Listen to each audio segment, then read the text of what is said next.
I feel like I watch so much. Narrowing it down here, people. Oh, yeah. You got to like cherry pick what you're going to talk about. So his 3 daughters on Netflix. It is a story about 3 sisters who have come back. One is still currently living there, but come back for the final days of their dad's life. And so it is them in this very, of course, New York, small apartment on top of each other. What tensions are going to come. And how do they all feel about Vincent, their father, who, for the most part, you don't see, but he's an omnipresence in the room always, as he is dying in the other room. So the 3 daughters are played by Carrie Coon, Elizabeth Olsen, and Natasha Lyonne. 2 of them are actually the father's daughters, and one is a stepdaughter. And the stepdaughter is Rachel, played by Natasha Lyonne, and she's sort of what they consider the loser. She's a stoner, sports bettor, doesn't really work, lives with the dad, is going to inherit the apartment after he's gone, even though she, doesn't, that's not what's important to her, but she's a stepsister. And Carrie Coon is the oldest, and she's the most uptight and lives in Brooklyn, but like rarely came to visit. And Elizabeth Olsen is sort of the more neutral, hippy-dippy, is a Grateful Dead head and lives in California and is the mother of like a young daughter. When it first started, I was like, is this based on a play? Because that type of staging of where, it's like a bottle episode or what. Yeah, you bring people together in a confined area. Right. Yeah, very theatrical feeling. And a lot of it would be monologue-ish. So typical dialogue in a film that's over talking back and forth. You will get monologues, but this was like each character was having monologues almost direct to camera, even though someone's supposed to be seen right off to the right or the left. And so you're like, what the hell? No, it's from the writer-director Azazel Jacobs, known from The French Exit and The Lovers. This is a very taut, tight, tense, yet beautiful sort of representation of what's happening, I think, a lot more common than it used to be, which people want to die in their own homes, which means, is there long-term care? Is there a nurse that comes in and there's a character that plays that? And well, not so much. There is a nurse, like a night nurse, like that's going to watch the breathing and monitoring and pain management. Right. That end-of-life care. End-of-life care. And then it gets down to sort of who amongst the siblings is in control? Was the DNR signed? What do we do? What do we not do? And any underbelly tensions that you have in that family dynamic, which, we have a podcast called Family Dynamics with a K, and this is totally what this is about. I mean, I was like, I had a play idea very similar to this, but I'll talk to you about it later. It's like, okay. It is how do you all survive when maybe the dad was the anchor or the thing that kept you all together?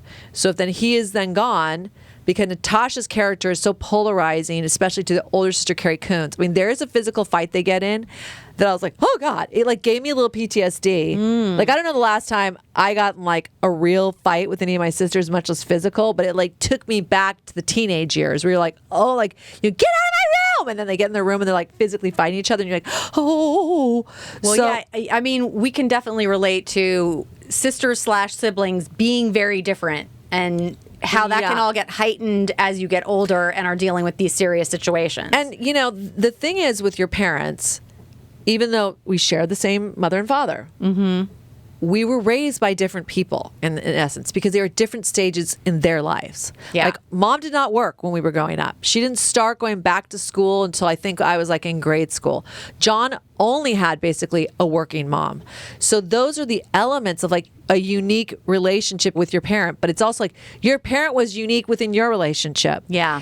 And so what grace do you give them? What did they do wrong or right? Or like you may have resentments toward them that the other sibling does not. Because they had a different experience. Right. So it was very fascinating and, at times made me like bittersweet or sad because, our mother is getting up there in the years and you're like, God, this is really hard to face and deal with. And I have had a couple girlfriends lately that have lost their last parent, and that's another big thing. It's like, because that is an element here. Both their mothers, even their step siblings, the mothers have died. So now it's just this parent that is left. So what does that mean? And I've gone to like visit in their home because the same type of thing. One was the matriarch, one was the patriarch in my girlfriend's situations. And it was end care in their home, which was beautiful.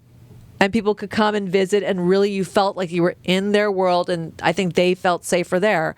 But it is just, it's just, there's moments of it, you're just like, oh man, this is just heartbreaking. And we're all going to face it, and how we face it and how we behave during it really can either fracture your relationships or bond them. And so it's like to be aware of them. But all three of those actresses did a fabulous job. Natasha's hair was alarmingly red. I mean, like alarmingly. And listen, Natasha is Natasha. She can't, that voice, her vibe, you can't take it out of her. Well, that's what's funny, because when you were saying that she was a stepsister, I was like, oh, because I had seen promotional stuff, so I knew who was in this, and I was like, those three as sisters? Right. I don't know if that makes any sense, but it makes sense now that you've explained it. I'm like, Right. Oh, that was a good way to have a third sister who really feels different. I mean, I will say, like, Carrie Coon's in this and Gilded Age, almost like not even recognizable. You wouldn't even. She's amazing. So, I mean, and yeah. Elizabeth Olsen at first, like, she almost annoys you, but then you kind of realize who she was, totally raised by like a different parent. Because I'll say, Dad, our father, was a very tense, uptight, I don't want to say like a rageaholic, but short-tempered. Whereas only from my observations, John, you had a much mellower version of him. Even Ed, too. Yeah, the both of you had a different experience of him, I think. My experience being different than what I saw him with my older siblings. Like, I saw him argue with you guys. I saw him lose his temper with Mom plenty, but with me, I mean, I screwed up at school. I didn't slam doors and, date a lot or not get in trouble like that. You were saying you were a good kid. You guys and are we bringing were not. you guys are bringing different drama. I was bringing like intellectual issues or grade issues. We There was were like bringing big social drama. This is turning into a family dynamics episode. All right, so I'll wrap it up. Or John, did you want to say anything about your take I on don't Dad? need to. Go ahead. So it's well worth it. It's got an amazing score on Rotten Tomatoes, rightfully so. So it's his three daughters. God, that sounds really good. I want to watch it, but I got to prepare myself. Yes, you do. Okay. Yeah.